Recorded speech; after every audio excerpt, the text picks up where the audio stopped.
Solicito que o deputado Marco Lima faça a chamada nominal dos deputados para verificação de quórum. Deputado Benício Tavares. Ausente. Deputado Cafu. Ausente. Deputado César Lacerda. Ausente. Deputado Cláudio Monteiro. Ausente. Deputado Daniel Marques. Deputado Daniel Marques. Ausente. Deputado Edmar Perineus. Ausente.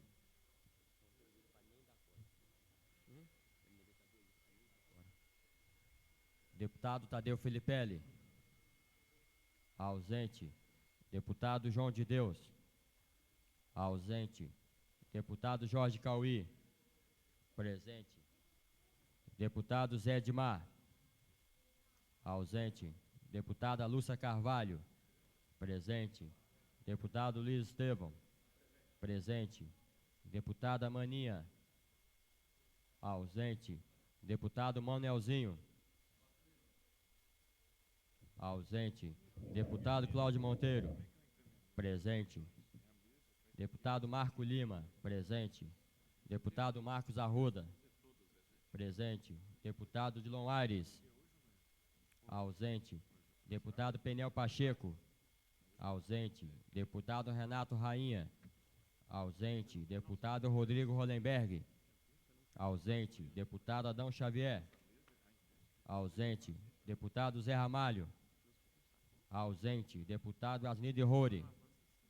Ausente. Deputado Geraldo Magela. Presente.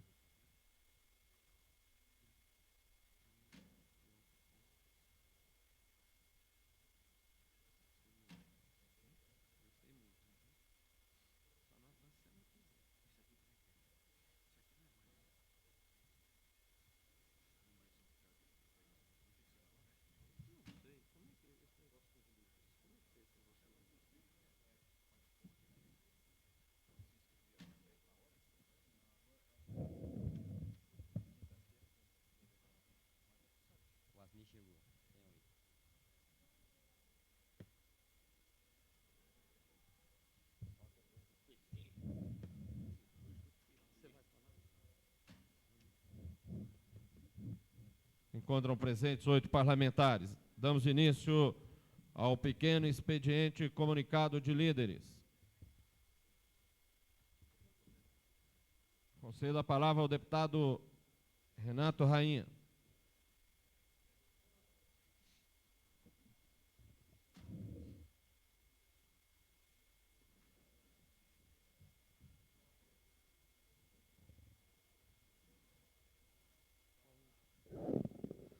Senhor presidente, nobres deputadas, nobres deputados, fiquei estarrecido esta semana que se passou com o depoimento da primeira-dama desse país, dona Ruth Cardoso, se colocando favorável à liberação do uso de maconha. É lamentável que a primeira-dama desse país, ao contrário de estar procurando desenvolver uma campanha no sentido de prevenir que as crianças e os adolescentes usem drogas, que ela faça uma grande campanha de educação nesse país, que ela também se preocupe com centros de tratamento e recuperação de dependentes químicos que estão abandonados, e que ela também se preocupe com o reaparelhamento das instituições responsáveis pela repressão do narcotráfico. Era isso que nós queríamos ver a primeira-dama desse país fazer, e não numa atitude que julgo irresponsável de ir aos órgãos de imprensa e dizer ser favorável ao uso de maconha, à liberação do uso de drogas. De imediato, com a sua declaração, ela recebeu um telegrama do deputado Fernando Gabeira, que também defende o uso de drogas, parabenizando-a. Com certeza, os narcotraficantes espalhados por todo esse país também bateram palma às declarações de dona Ruth Cardoso. É lamentável, com todo o respeito que eu tenho, a primeira-dama desse país, que ela possa de forma, como eu disse e volto a repetir, irresponsável fazer uma declaração deste tipo. Como é que as crianças, os jovens, os adolescentes receberam esse posicionamento de Dona Ruth Cardoso? Como é que os pais de família receberam isso? No debate que ocorreu no Correio Brasiliense essa semana, nós conversamos, estou concluindo, senhor presidente, nós conversamos e ouvimos depoimento de vários pais ali presentes, pais de jovens dependentes, que estavam preocupados com a omissão das autoridades no sentido de fazer um combate e uma prevenção eficaz ao uso de drogas. E agora sim, nós estamos vendo que do próprio Palácio do Planalto, e nós não podemos dissociar de forma nenhuma Dona Ruth Cardoso, porque ela, inclusive, desenvolve um trabalho social em nome da República. Nós não podemos desassociar que uma voz do Palácio do Planalto se põe favorável à liberação da maconha. É lamentável, é lamentável. Por isso, cada vez mais, aqueles que são contrários à liberação do uso de drogas devem se indignar, e este é o momento de nós expressarmos a nossa posição contrária, principalmente aos nossos deputados federais e senadores que estão no Congresso Nacional, porque lá tramita um projeto de lei que está havendo muita influência no sentido de haver a liberação. Vamos expressar a nossa indignação e a nossa posição contrária à liberação do uso de drogas. Muito obrigado, senhor presidente. Você dá a palavra, excelentíssimo senhor deputado Luiz Estevão.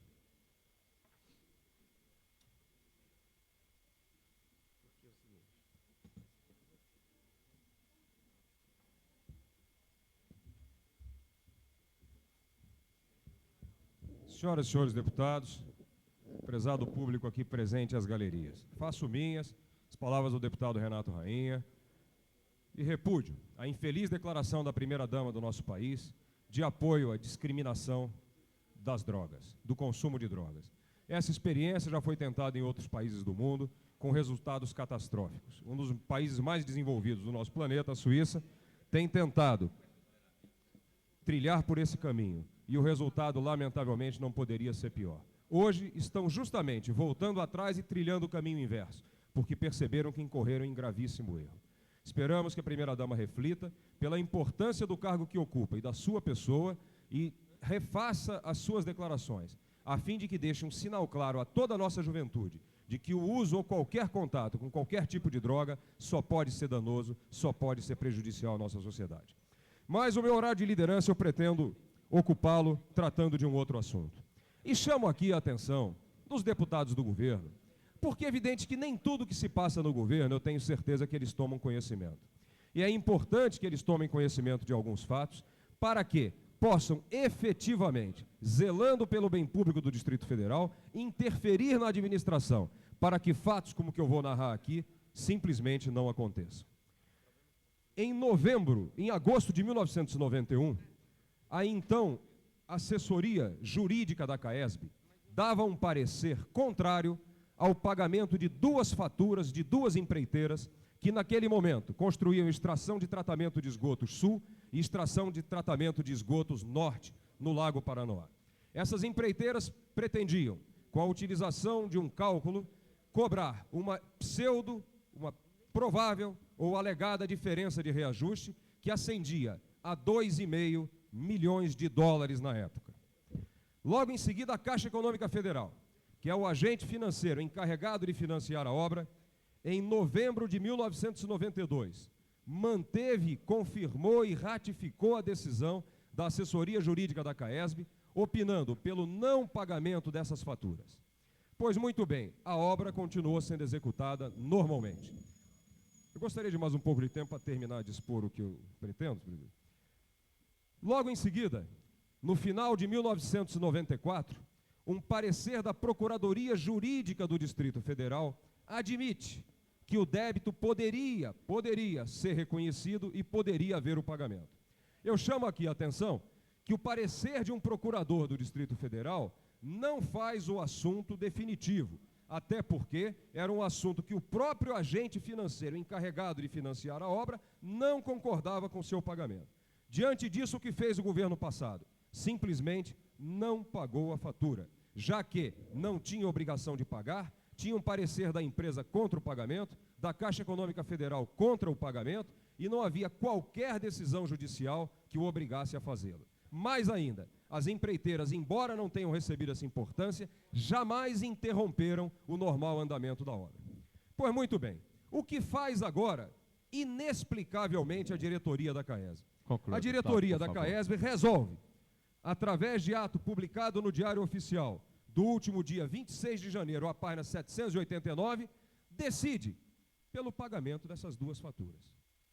E eu pergunto, decide por quê? Houve alguma mudança no posicionamento da Caixa Econômica Federal, que é o financiador do projeto? Não. Houve alguma mudança no parecer jurídico da CAESB? Não. Houve alguma decisão judicial ou essas empreiteiras ingressaram juízo para solicitar esse pagamento? Também não. E aí eu pergunto, por que um governo carente de recursos, por que uma empresa que já aumentou 2 vezes o custo da conta de água, por falta de recursos, pretende, simplesmente por uma Conclua, decisão deputado, por favor. interna, num ato de extrema benevolência para com essas empreiteiras, pagar uma fatura 4 anos depois, sem que tenha havido qualquer decisão, nem sequer em primeira instância, que obrigue a fazê-lo. Então eu chamo aqui os deputados do governo, chamo aqui os deputados da bancada governista, Deputado para que Luiz a gente Estevam, pergunte conclua, por juntos favor. à CAESB, para concluir, qual a razão de tão grande estima, de tão grande generosidade, de tão grande benevolência para com essas empreiteiras, já que seguramente excesso de recursos não é, e haveria melhor maneira de empregar esses 2,5 milhões de reais. Muito obrigado. Conceda a palavra ao deputado João de Deus. Conceda a palavra ao deputado César Lacerda.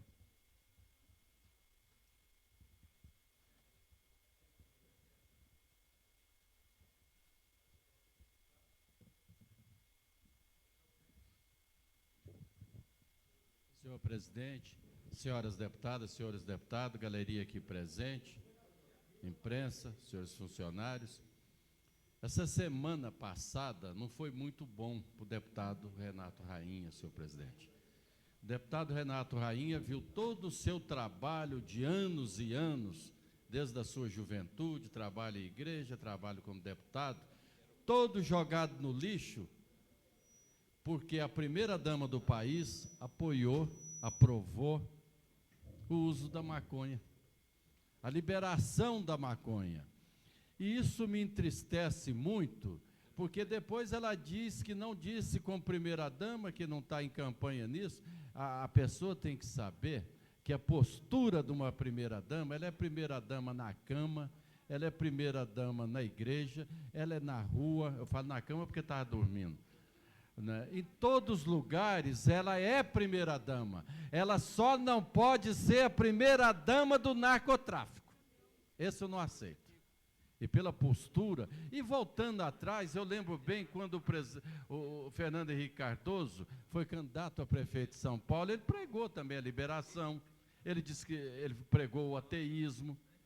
Agora vem uma coisa dessa, eu ver o trabalho desse jovem deputado, tudo jogado no lixo, tudo arrebentado. Lembrei muito do deputado Cauí, que sempre trabalhou também para os velhos lá de Santa Madalena, também para os jovens da recuperação de jovens toxicômanos, e ver agora, será se ela tivesse um filho perdido pelas drogas, jogado nas sarjetas, ela aprovaria e faria uma campanha para a liberação com este deputado, o deputado da Tanga, o deputado Tanguinha?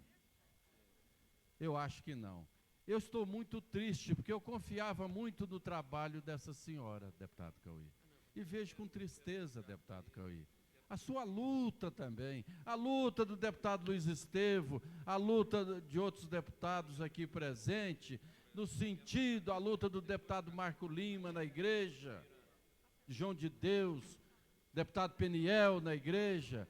Eu vejo o trabalho de vocês jogado por uma palavra indevida. Vamos fazer com que ela sinta a reprovação da sociedade, a reprovação da família. E queria também aqui dar o meu apoio integral às vítimas do privê Lucena Ruiz. que não tiveram condições de ter o seu local onde comprar o legalizado. E lá de Ceilândia Norte, que estão aqui presentes. Senhor presidente, eu acho necessário o pronunciamento também da presidência dessa casa a respeito das declarações difíceis e as declarações prestadas pela primeira-dama. A presidência dessa casa terá também que se manifestar, porque um dos ônus desta casa é também salvar a sociedade. Obrigado. Concedo a palavra à deputada Maninha, em nome da liderança do PT.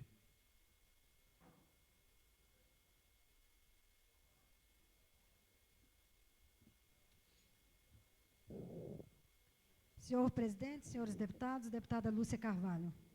Inicialmente, eu gostaria de saudar aos companheiros do condomínio privê que estão aí presentes, dizer que nós estamos acompanhando de perto todo o processo de regularização desse condomínio e que depende, inclusive, do reestudo da APA do São Bartolomeu. Então, vocês não estão sozinhos nessa luta. A Câmara está atenta ao que está acontecendo e nós, deputados, também estamos atentos e estaremos ajudando para que se regularize a situação de todos vocês. Hoje, os médicos da Fundação Hospitalar estão iniciando uma greve. A greve, como todos os senhores sabem, é um legítimo instrumento que os trabalhadores têm para que suas reivindicações sejam atendidas. Mas, como ex-sindicalista, posso lhes garantir que enganam-se aqueles que acham que os trabalhadores gostam de fazer greve.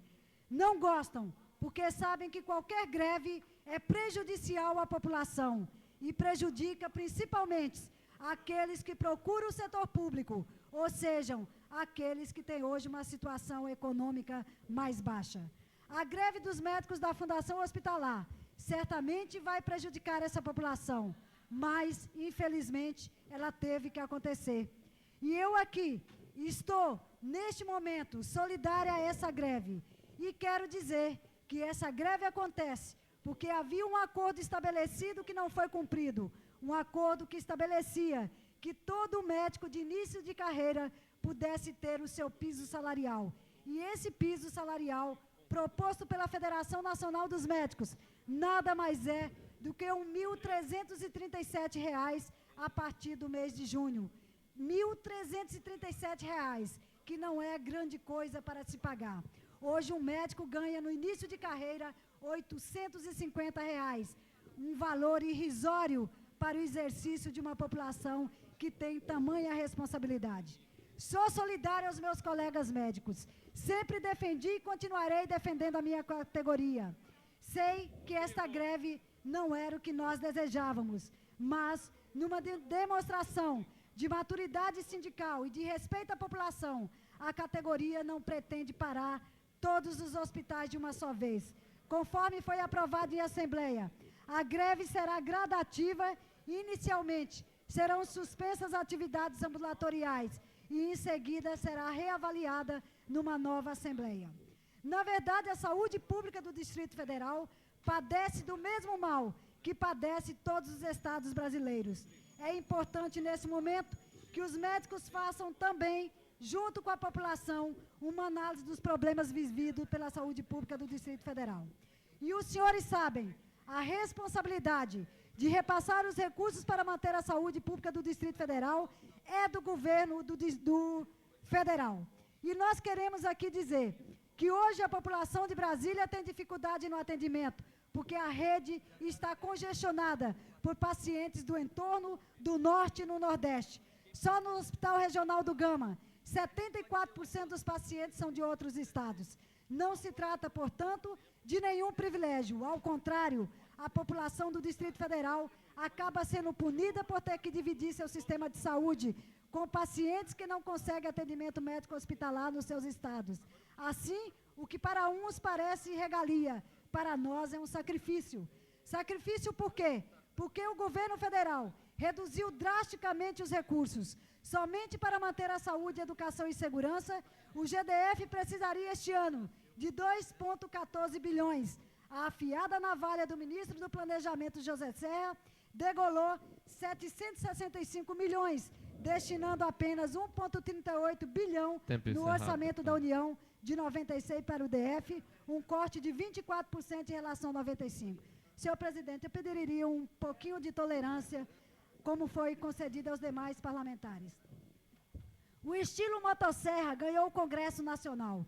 Lá o deputado Pedrinho Abrão, relator das emendas da bancada do DF, cerrou as propostas que destinavam 719,8 milhões à saúde e educação, deixando apenas 20 milhões para o metrô e 60 mil para o ticket de refeição. Cortou assim o bônus e deixou o ônus. Perdemos os recursos e ficamos com os doentes. O governo federal justifica os cortes, alegando contenção de gastos. Pura falácia. Dinheiro da saúde não é gasto, é investimento. Gasto, aliás, desperdício, é torrar 17 bilhões para socorrer bancos falidos como o Econômico e Nacional. Não há dúvidas que outros motivos levaram o governo federal aos cortes. Motivos, aliás, eleitorais e ideológicos. É bom lembrar que estamos no ano eleitoral. Só o DF não vai às urnas. O resto do país elegerá vereadores e prefeitos, a base para a eleição presidencial de 98. A grande maioria dos parlamentares do Congresso Nacional naturalmente está preocupada em levar recursos para suas bases, irrigando com dinheiro público o terreno para a eleição dos seus candidatos. Isso tudo acontece com a conivência do Palácio do Planalto. Deputada, conclua, por favor. As consequências dessa trama refletem-se na área mais sensível do serviço público, a saúde. No caso da saúde, o caos está armado. Alternativas emergenciais estão sendo adotadas. Arma-se a guerrilha para enfrentar a guerra, mas o GDF sozinho não tem munição para assegurar a batalha.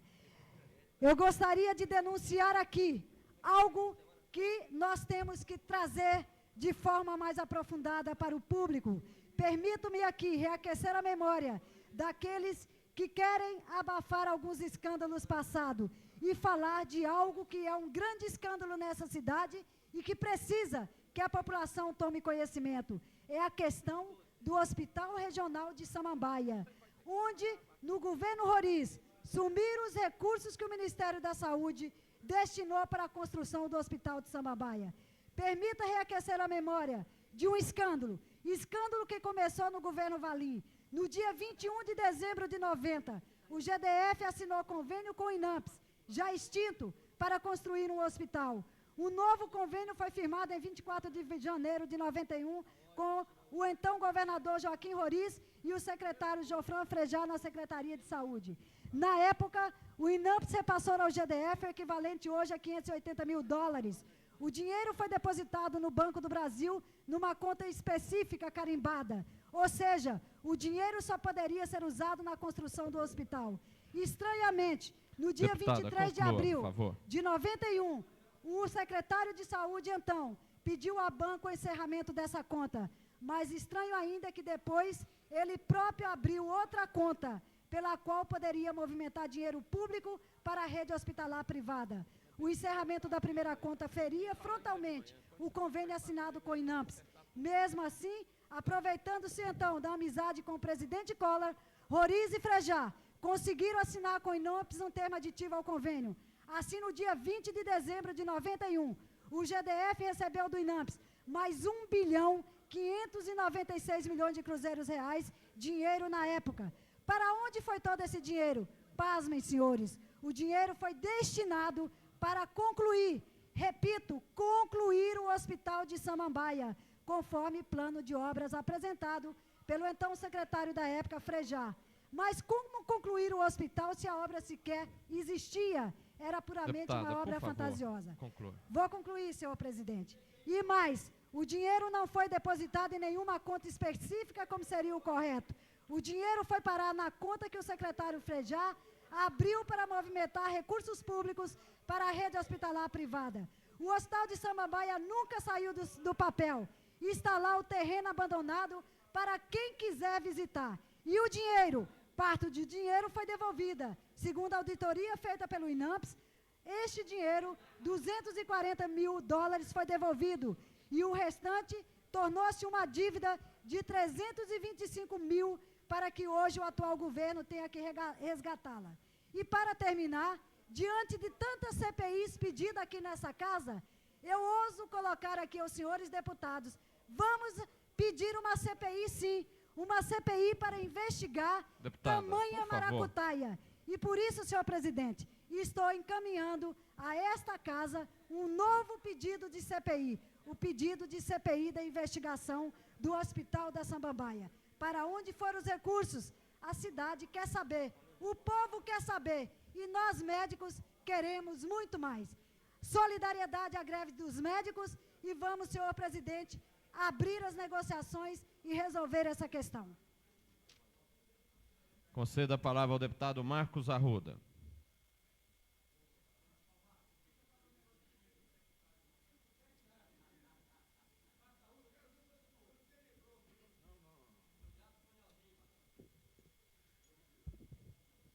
Senhor presidente, senhoras e senhores deputados distritais, eu quero aqui cumprimentar o pessoal da galeria, pessoas que foram cadastradas pela X e atualmente vivem nos arredores em condições subhumanas.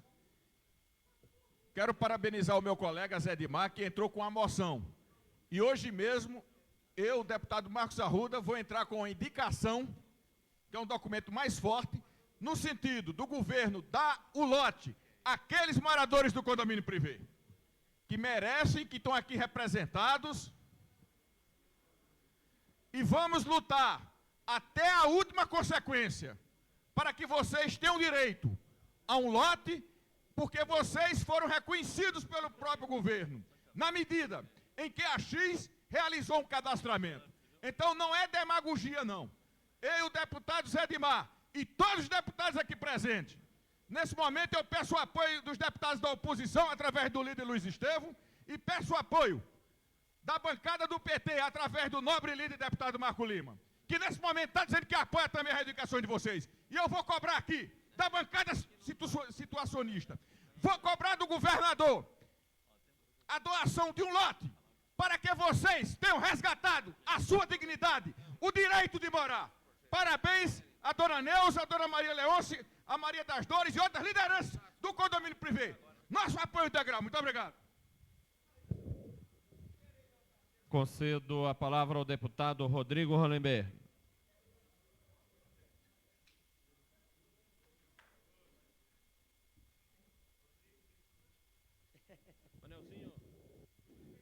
Senhor presidente, senhoras e senhores deputados, funcionários dessa casa, neste momento em que fui convidado pelo governador Cristóvão Buarque para assumir a Secretaria de Turismo, venho aqui me despedir dos prezados colegas. Nesse momento, senhor presidente, não poderia deixar de fazer uma homenagem especial aos funcionários dessa Casa Legislativa. Exemplos de competência, de dedicação. Aqui, dentro da relação profissional do dia a dia, fiz grandes amigos, que tenho certeza perdurarão, ainda que eu esteja fora dessa casa. No embate do dia a dia, convivi com os companheiros, sempre procurando fazer o bom combate, o combate no campo das ideias. Certamente, saio dessa casa muito mais amadurecido. Aprendi aqui com os companheiros da situação, como aprendi também com os colegas da oposição. No momento em que assumo a Secretaria de Turismo, quero dizer que a Secretaria de Turismo não tem partido político. O nosso partido é Brasília. E para defender a nossa cidade, eu quero contar, e tenho certeza que contarei, com a colaboração de todos os membros dessa casa. Durante um ano de mandato, procuramos sempre representar a população de Brasília. Considero que com os 5 projetos aprovados, dos 42 apresentados, conseguimos, de modo significativo, melhorar a qualidade de vida da população de Brasília. Quero dar o exemplo do Corujão. Certamente melhorou a vida de mais de 100 mil trabalhadores que necessitavam desse transporte para passar a noite, a madrugada com as suas famílias. Aprovamos também, com apoio dessa casa, as unidades móveis de prevenção às doenças sexualmente transmissíveis, como também a opção na carteira de habilitação para os doadores. Tenho o orgulho de dizer que tive 5 projetos aprovados nesta casa, todos eles por unanimidade, o que representa o apoio significativo desta casa.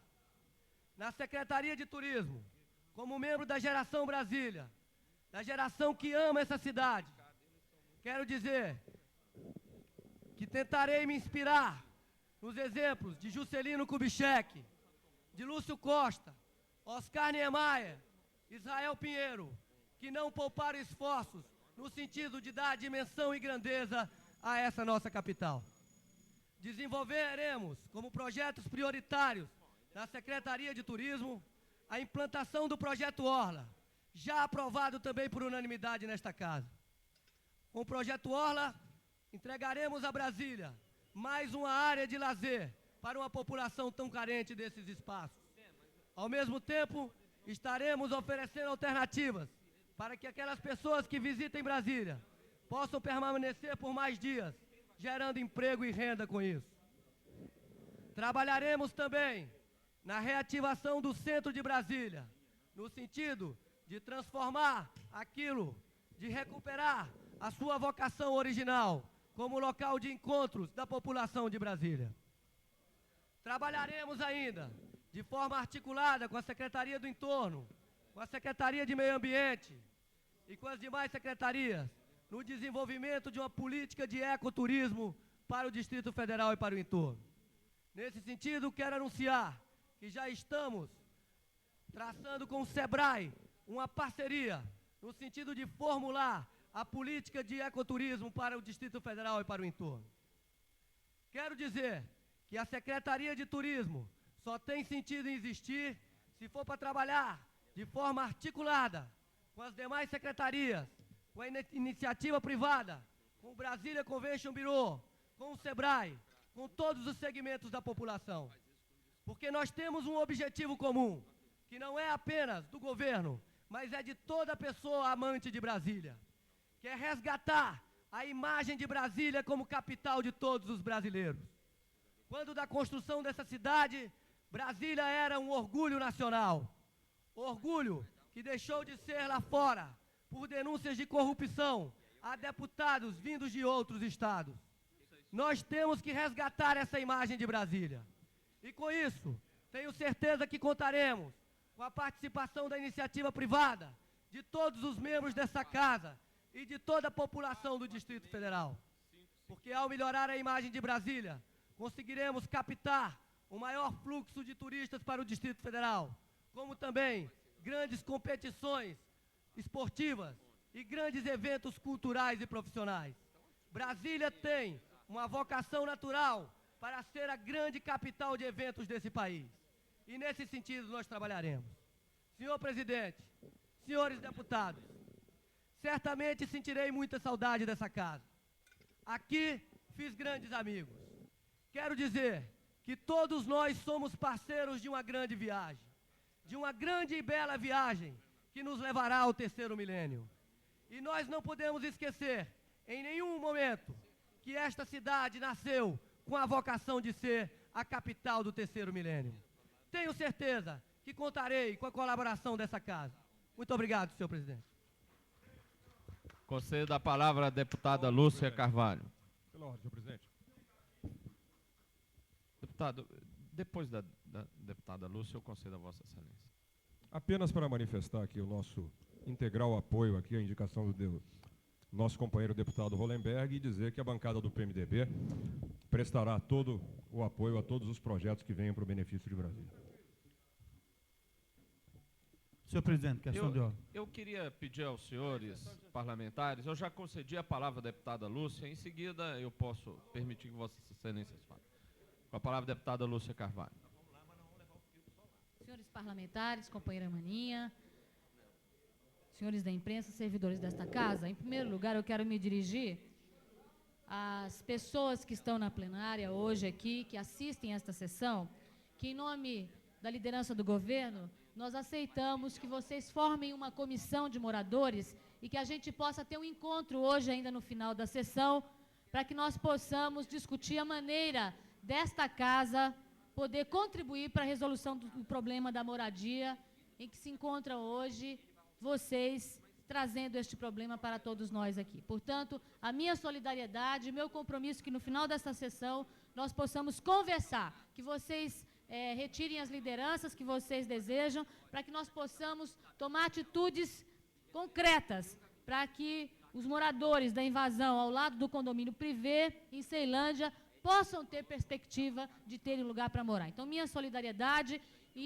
também o meu trabalho em função da possibilidade de resolução desse problema. Com relação à denúncia aqui apresentada da CAESB, eu quero comunicar ao deputado que já peguei o seu pronunciamento, a cópia do seu pronunciamento, enviei à CAESB e quero aqui trazer as justificativas. Eu acho que um governo transparente age desta maneira. Em qualquer das circunstâncias, não tenho conhecimento em profundidade do que o deputado colocou, portanto, não estou habilitada neste momento a fazer nenhum tipo de concordância com a sua acusação e nem de divergência em relação à sua acusação. Portanto, nós já tomamos a providência de averiguar e vou trazer o resultado dessa averiguação aqui neste plenário. Mas eu queria me dedicar hoje à saudação de uma das maiores categorias do Distrito Federal que retornam hoje ao trabalho de forma plena atendendo a população, que são os 32 mil servidores da Fundação Educacional que recebem 500 mil alunos da rede pública. Nós queríamos fazer uma saudação especial porque o governo do Distrito Federal investiu muito nessa área. Nós temos a grata notícia de que no ano de 96 nós não teremos mais o famigerado turno da fome, graças à dedicação, o trabalho daqueles que compõem hoje a Secretaria, a Fundação Educacional, seu corpo profissional, e do investimento material feito nesta área. Nós também queremos dizer que no ano de 96, somado aos esforços de 95, nós temos 112 escolas reformadas, 798 novas salas de aula e 14 escolas estão atualmente sendo construídas, 14 novas escolas. Portanto, eu me sinto muito feliz por ser educadora em primeiro lugar e perceber e contribuir para que o meu governo realmente se dedique à área de educação de forma concreta, não apenas na retórica. Portanto, eu me sinto aqui com o espírito, com a alma bastante inebriada em relação a tudo que tem acontecido nessa área. Não só a edificação da democracia, a contratação de profissionais, como também a edificação de novas escolas, de mais materiais e de toda assistência a essa área. Com relação à área médica, deputada Maninha, a minha solidariedade e o que for necessário para que a gente estabeleça negociações para resolver o mais rápido possível esta área que é tão importante para o atendimento da população do Distrito Federal. Ao meu amigo Rodrigo Hollenberg, muito obrigada pelo período que passamos juntos, aprendi muito com o seu trabalho, você enriqueceu a minha vida profissional na medida em que demonstrou em tudo que fez a garra necessária aos vitoriosos. Que você encare na secretaria da mesma maneira que você fez aqui durante o seu período de parlamentar. Nós estaremos à sua disposição para toda realização que a Secretaria de Turismo vier a fazer. E, com certeza, quarta-feira, às 11 horas da manhã, estarei na sua posse para que a gente possa consolidar isso que, nesse momento, eu transmito de coração como uma amiga que você tem hoje aqui nessa casa. E com o desejo que você contribua para que o governo democrático popular dê certo. Muito obrigada. Pela ordem, senhor presidente. Com a palavra, o deputado Daniel Marques. Eu gostaria também de manifestar meu apoio e solidariedade ao deputado Rodrigo Hollenberg, que assume a Secretaria de Turismo, e eu faço votos que o nosso colega, que tão bem ocupou esta tribuna e honrou os votos que teve aqui como deputado, e o deputado Rodrigo Hollenberg despontava como um dos grandes deputados nesta casa. E eu quero, senhor presidente, vou levar para ele um filtro solar, para que ele não seja fritado, como foram todos os 7 secretários neste ano que passou. Meu amigo, eu não desejo que faça com você o que fizeram com os outros secretários. Por isso eu vou te dar um filtro solar para se proteger das frituras do governo. Muito obrigado. Senhor presidente, questão de ordem. Com a palavra, deputado João de Deus. Senhor presidente, eu quero parabenizar o deputado Rodrigo Hollenberg pela escolha, pelo cargo que ele vai assumir quarta-feira, e defender e fazer um apelo a todos os deputados distritais, seja ele do governo, da oposição ou independente, que esteja na posse do deputado Rodrigo Hollenberg, para que a gente possa prestigiar o nosso tão querido Digão. Muito obrigado, senhor presidente. Solicito que o deputado Manuel Andrade secretarie os trabalhos da sessão.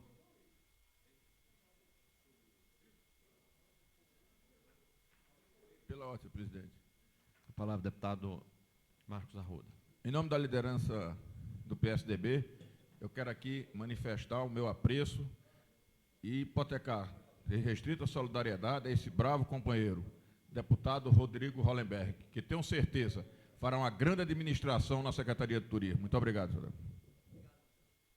Solicito ao senhor secretário que faça a leitura dos expedientes que se encontram sobre a mesa.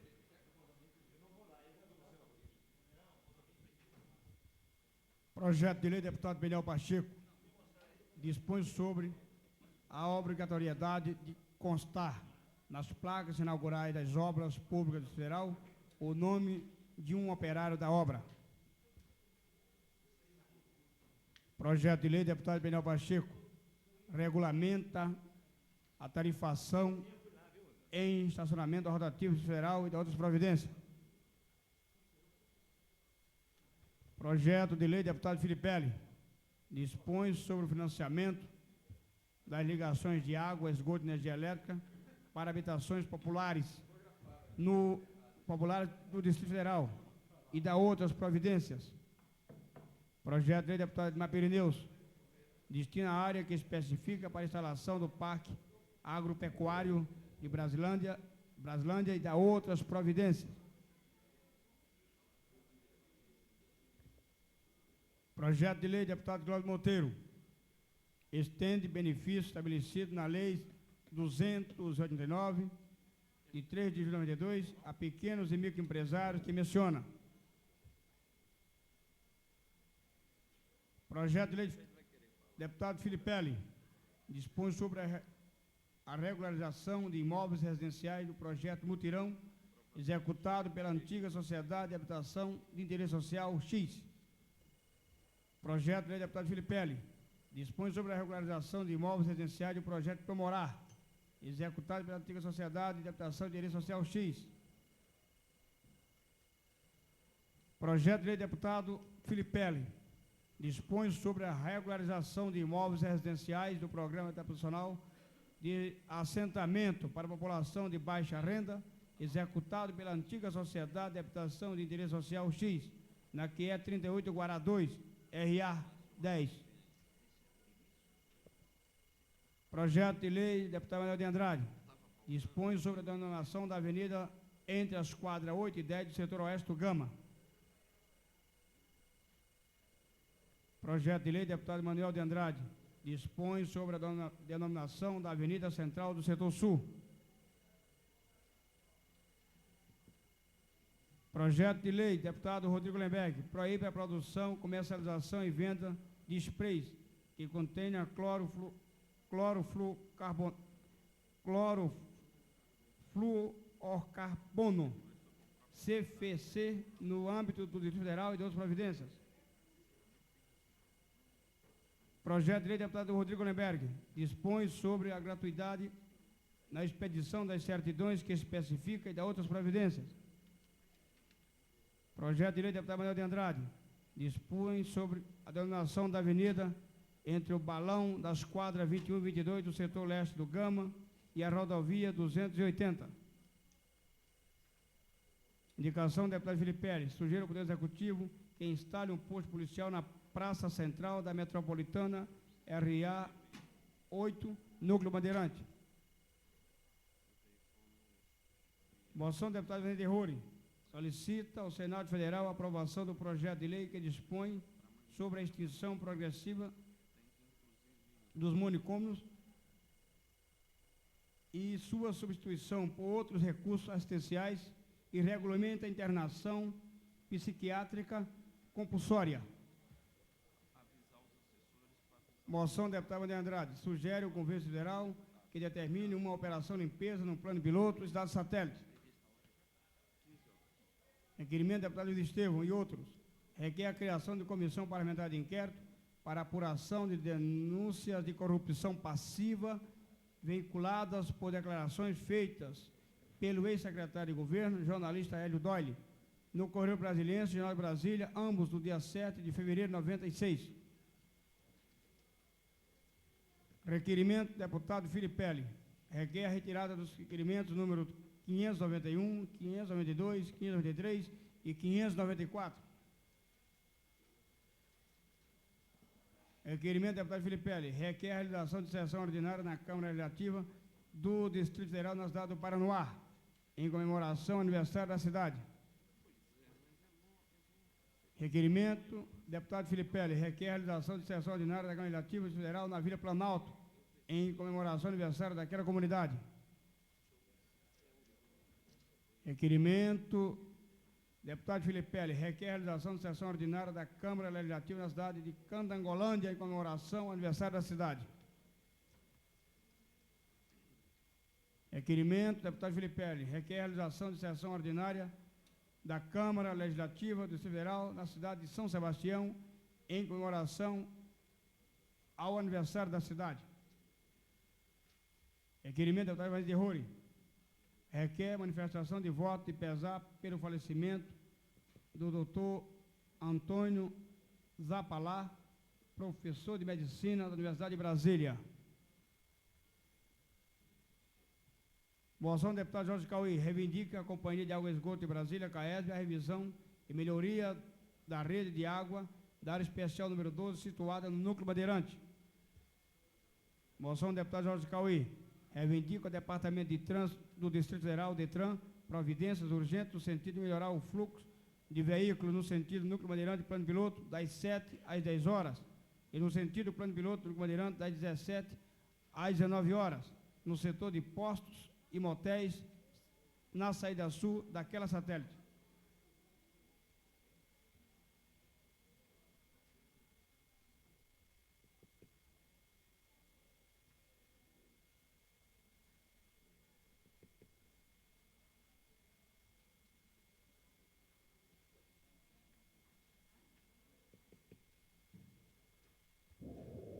Passamos agora ao comunicado de parlamentares.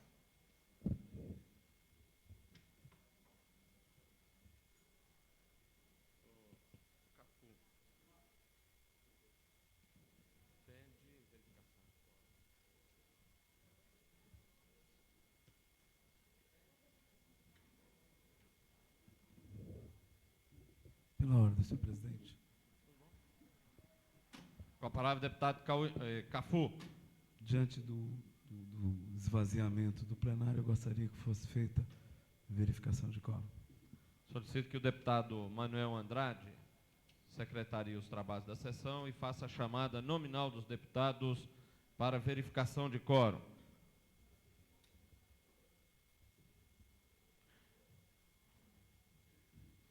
Antes, porém, peço ao senhor secretário que faça a leitura dos atos de convocação das reuniões das comissões para a eleição dos presidentes.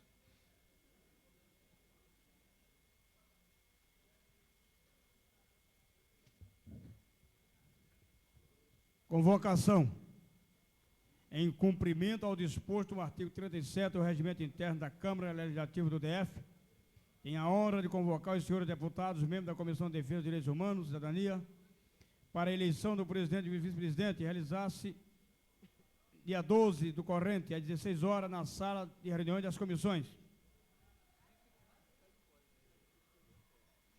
Convocação. Em cumprimento ao disposto no artigo 37 do Regimento Interno da Câmara Legislativa do DF, tenho a honra de convocar os senhores deputados, membros da Comissão de Assuntos Sociais, para a eleição do presidente e do vice-presidente, a realizar-se no dia 12 do corrente, às 16 horas e 30 minutos no plenário. Convocação.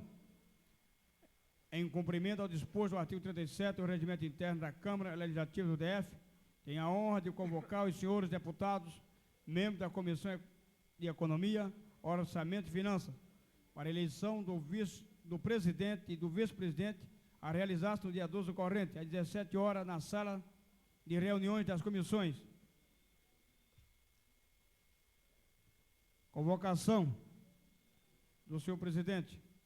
Em cumprimento ao disposto do artigo 37 do Regimento Interno da Câmara Legislativa do Distrito Federal, tenho a honra de convocar os senhores deputados, membros da Comissão de Constituição e Justiça, para a eleição do presidente e do vice-presidente, a realizar-se no dia 12 do corrente, às 17h30, na sala de reuniões das comissões.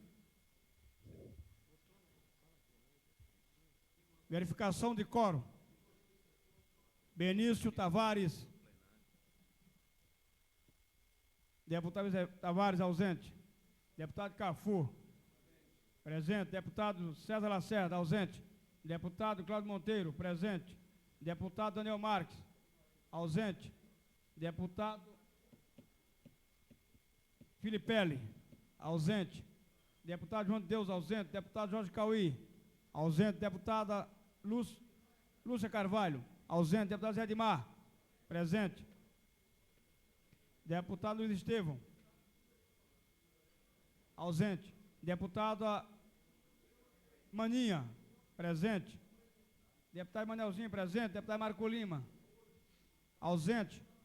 Deputado Lúcia Carvalho, presente. Deputado Marcos Arruda, presente. Deputado Adão Aires, ausente. Deputado Peniel Pacheco, ausente. Deputado Renato Rainha, ausente. Deputado Rodrigo Hollenberg, ausente. Deputado Zé Ramalho, ausente. Deputado Vaz de Rouro, ausente. Deputado Magela, presente. Deputado Vaz de Rouro, presente.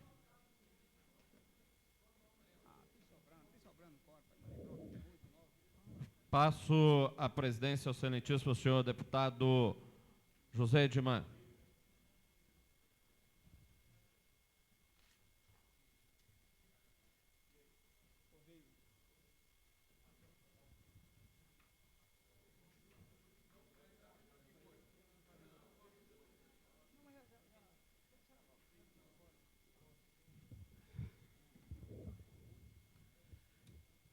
Entraremos agora no pequeno expediente. Convido para fazer uso da palavra o deputado César Lacerda. Seguida, o deputado Maninha. Não. Comunicado de parlamentares. Verificação de quórum.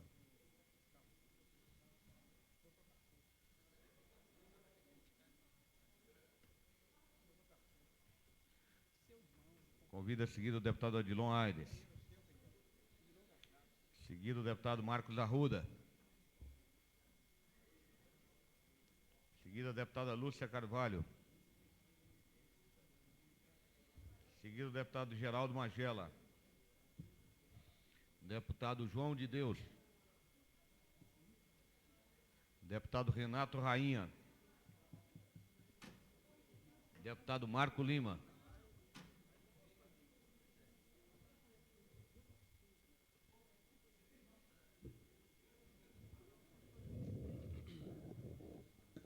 Senhor presidente, senhoras e senhores deputados, companheiros da imprensa, companheiros moradores do condomínio Privé, estamos solidários às reivindicações de vocês. Digo isso em nome da liderança da bancada do PT nesta casa. Senhor presidente, senhoras e senhores deputados, imprensa, público presente. Hoje a rede pública de ensino do Distrito Federal estará dando início às aulas do ano letivo de 96. Segundo dados levantados pelo Jornal da Comunidade, de fevereiro de 96, serão mais de 500 mil alunos, 20 mil professores e 15 mil servidores, todos distribuídos por 525 escolas. Somando-se aos alunos, o número de pais serão em torno de 1.500.000 pessoas que estarão envolvidas com a escola pública. Esses números, por si só, demonstram a importância da escola pública para a população do Distrito Federal. No momento atual, em que a oposição procura apenas fantasmas para sustentar seus discursos vazios, é oportuno lembrarmos o que o governo democrático popular já fez no tocante à educação. Antes, porém, cabe recordar que o diagnóstico realizado no início de 95 apontou grandes problemas no sistema educacional do DF. Vejamos alguns: altos índices de evasão e repetência, ausência da democratização do acesso e da permanência do aluno na escola, má qualidade do ensino em todos os níveis, ausência de gestão democrática nas escolas, escolas e equipamentos em número insuficiente, desvalorização profissional do magistério. Todos esses problemas, aliados a outros, demonstravam uma prática burocratizada, mecânica, repetitiva e autoritária na organização do setor educacional. Tudo feito e promovido pelo governo passado. O governo democrático popular, que elegeu a educação como sua prioridade máxima, percebeu que, para superar o caos que recebera, era necessária uma verdadeira revolução na educação. Essa vontade já se expressou no Plano Quadrienal de Educação, 95-98, que tem 4 pilares básicos: universalização do acesso à garantia da permanência do aluno na escola, qualidade na educação, valorização permanente dos trabalhadores em educação, gestão democrática. Essas diretrizes, por si só, materializam-se em inúmeras ações. Ampliação da oferta de vagas, especialmente no ensino fundamental. Em 95, foram matriculados 489.650 alunos, com acréscimo de 10.222 alunos, 2,1% em relação ao ano anterior. Eliminação do turno da fome, através da reordenação e racionalização dos espaços existentes e da reforma e ampliação da rede física existente, reduzindo o número de alunos de 12.814 de janeiro de 95 para 2.121 alunos em dezembro de 95.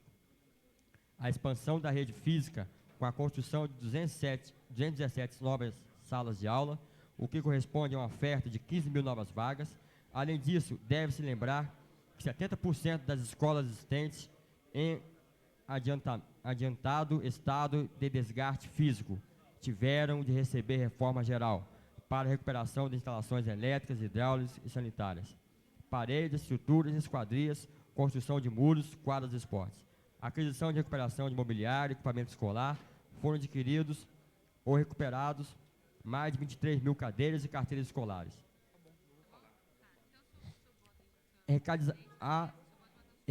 Erradicação do analfabetismo.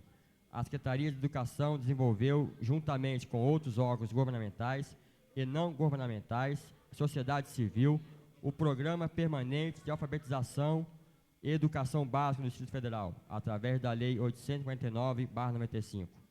Gestão democrática na escola pública, com a eleição diretamente do seu diretor pela comunidade e diretores do Conselho Escolar. Dentre essas medidas, todas cabem uma menção especial ao programa Bolsa Família para a Educação e Poupança Escolar, cujo objetivo é promover a admissão e permanência na escola pública de crianças carentes de 7 a 14 anos. O programa proporciona às famílias carentes que mantiverem seus filhos na escola 90% de frequência mensal nos dias efetivos, um salário mínimo mensal. Em 10 meses, o programa atendeu 5.933 famílias, beneficiando 11.323 alunos. Já foram atendidos as seguintes localidades: Paranoá, Bralândia, Varjão, São Sebastião e Recanto das Emas. Em dezembro de 95, foram inscritas 11.520 famílias na Samambaia, que após o processo de seleção receberão o benefício em março de 96. Essas ações concretas não foram, em nenhum momento, divorciadas da preocupação com a qualidade na educação. Inúmeras atividades têm sido desenvolvidas nesse sentido, queremos salientar a retomada das atividades da APE, Escola de Aperfeiçoamento dos Profissionais da Educação, espaço fundamental para a qualificação dos professores e servidores. Senhoras e senhores deputados, precisaríamos de bem mais do que dispomos para poder falar sobre as mudanças que o nosso governo já imprimiu na educação do Distrito Federal. Por ora, limitamos-nos ao que já foi exposto, com a certeza de que apenas um ano de governo já proporcionamos à população uma educação com maior qualidade e maior quantidade do que em todos os governos anteriores. E continuaremos a investir maciçamente na educação, pois acreditamos que somente a democratização do acesso à permanência do aluno na escola, a qualidade da educação, a gestão democrática, que garanta a inclusão cada vez maior dos diversos segmentos da administração das escolas. Senhor presidente, senhores deputados, este governo deu mostras à população da sua preocupação com o ensino fundamental, com a educação, com as escolas públicas. E as mostras estão aqui. Em apenas um ano de trabalho, o nosso governo tem dado essa prioridade à educação no Distrito Federal. Ao contrário de outros governos que passaram por aqui, que patrocinaram, sim, o sucateamento do ensino público. E quero aqui também, senhor presidente, aproveitando a oportunidade, e parabenizar, em nome da liderança do PT, o deputado Rodrigo Hollenberg, PSB, que ausenta-se desta casa para ocupar um cargo no Executivo, secretário de Turismo, tão bem convidado pelo senhor governador do Distrito Federal. E que ele tenha o nosso apoio da nossa bancada e dos demais membros desta casa, para que ele possa, à frente da Secretaria de Turismo, realizar um bom trabalho para Brasília, que realmente é a capital deste país, a capital do turismo. Muito obrigado, senhor presidente. Com a palavra, o deputado, convido agora para falar da palavra o deputado Edmar Pirineus. Estando ausente, convido o deputado Daniel Marques. Estando ausente, convido o deputado Cafu.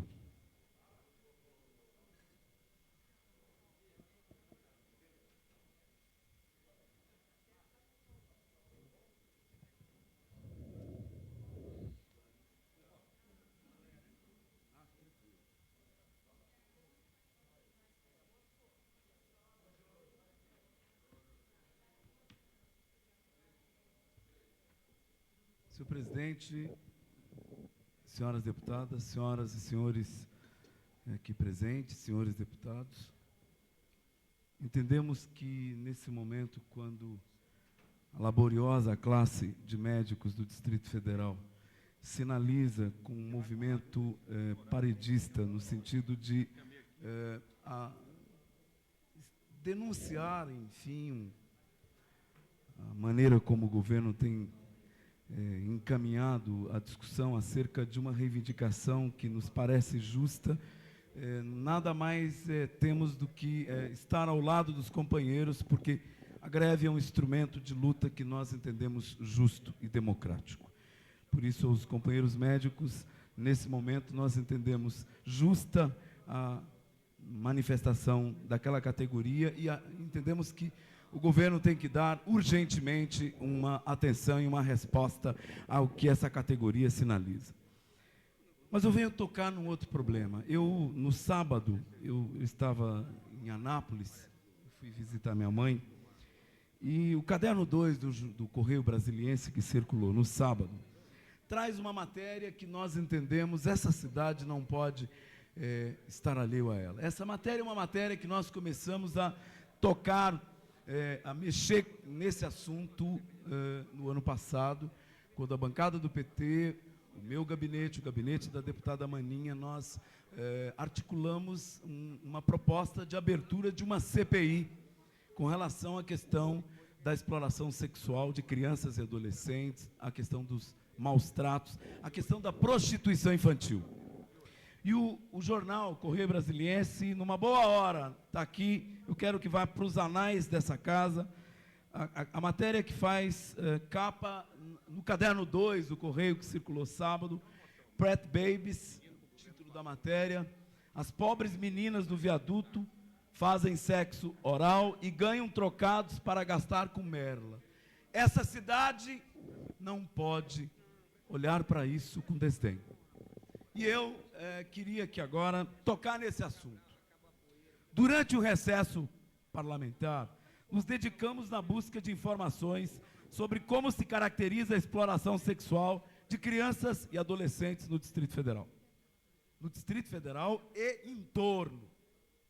Nos surpreendemos com o que vimos e com as informações que nos chegaram.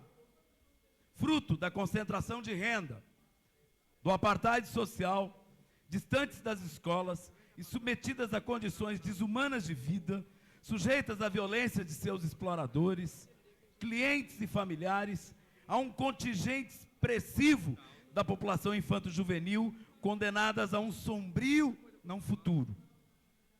Consideramos que as crianças e adolescentes não estão com seu desenvolvimento físico e psicológico formado para optar pela prática da venda do corpo. Enquanto indivíduos em formação, estão sujeitos, melhor dizendo, a várias formas de coerção praticadas pelos adultos, tal como a violência e o abuso sexual. Debaixo do viaduto de acesso ao Eixão Norte, meninas em situação de rua, entre 10 e 13 anos, fazem programas em plena luz do dia, praticam sexo oral e masturbação. São usadas e ameaçadas por traficantes de drogas. Há uma rede que envolve um jogo de interesses que não é pequeno, com a manipulação, com o uso, com a exploração do corpo dessas pessoas, que vítimas de uma situação normalmente de miséria, de uma situação de descaso, de uma situação de abandono, de uma situação que começa com o espancamento e a violência dentro de casa, quando não estupro. Na área do CONIC, adolescentes fazem programas noturnos completos, muitas vezes sem o uso de camisinha. Os classificados dos jornais locais, e eu realço o Correio Brasiliense, que tem uma página inteira, estampam diariamente anúncios de prestação de serviços sexuais, que fazem alusão a adolescentes, embora declarem idades acima de 18 anos.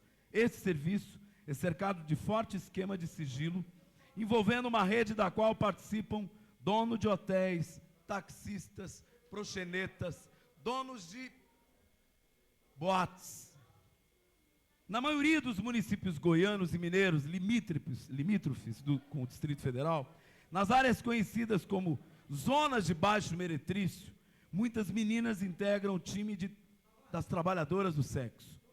Não é preciso ir até as distantes áreas de garimpos, situadas na Amazônia Legal, para constatar a existência de tráfico de meninas, muitas vezes oriundas de Imperatriz, do Maranhão, Goiânia, Minas Gerais, do interior do Nordeste. Falsificação de documentos pelos rufiões e cafetinas para forjar a maioridade das meninas, jovens, grávidas, fazendo programas, assim como bingo e leilão de meninas virgens. Também fazem parte do lucrativo comércio do sexo de meninas e adolescentes nas cercanias do Distrito Federal. A clientelas, os consumidores, são em sua grande maioria provenientes de Brasília. E nós não temos dúvida de dizer que muita gente dita como acima de qualquer suspeita, soma-se a essa prática, a ser conivente com tudo isso. E com isso nós não podemos concordar. Quanto aos estupros, constata-se que a maioria ocorre no ambiente familiar, o que é dramático, doloroso e desumano. Segundo a Delegacia de Atendimento à Mulher, 70% dos agressores pertencem ao círculo de convivência das vítimas. São pais, tios, padrastos, irmãos, primos, etc.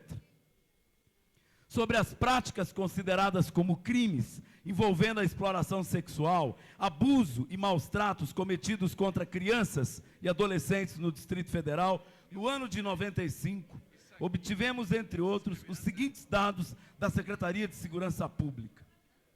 Atentado violento ao pudor, 112 ocorrências. Estupro, 138 ocorrências. Lesão corporal, 1.606 ocorrências. Maus tratos, 174 ocorrências. Sedução, 40 ocorrências. Cabe salientar que o SOS Criança avalia que para cada denúncia de maus tratos, mais 4 casos podem estar ocorrendo e não sendo registrado ou denunciado, o que nos deixa numa situação de estupefação, porque é dolorosamente amargo tudo isso. Não estamos buscando estes dados em vão. Quero chamar a atenção desta casa para a instalação de uma CPI na Câmara Legislativa com o objetivo de apurar as circunstâncias que envolvem a exploração sexual, abuso e maus tratos de crianças e adolescentes no Distrito Federal. Práticas com as quais nós não concordamos, nós não aceitamos e nós não seremos coniventes. Queremos que o governo e a sociedade discuta abertamente essa problemática. Queremos discutir e propor políticas públicas mais eficazes para o enfrentamento dessas práticas frontalmente contrárias aos direitos das crianças e adolescentes e aos direitos humanos. Era isso que eu tinha a registrar. Obrigado.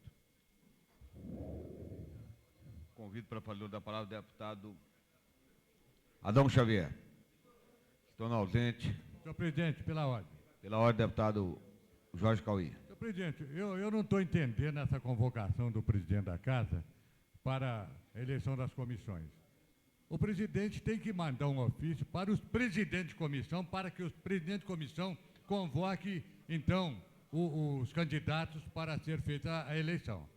Eu creio que, dessa maneira, não está certo. Eu gostaria que Vossa Excelência verificasse isso e então, nos desse aí uma solução.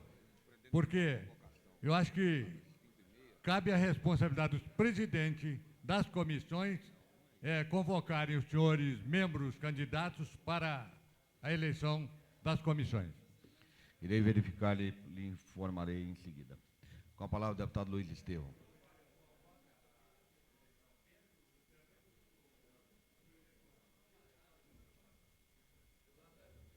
Senhor presidente, senhoras e senhores deputados, meus caros moradores aqui do condomínio Privé, eu quero manifestar em nome do meu partido, o PMDB, partido que conta com 8 deputados nesta Câmara Legislativa, o nosso irrestrito apoio ao direito à moradia que todas essas famílias que moram no condomínio Privé há cerca de 10 anos, evidentemente que têm.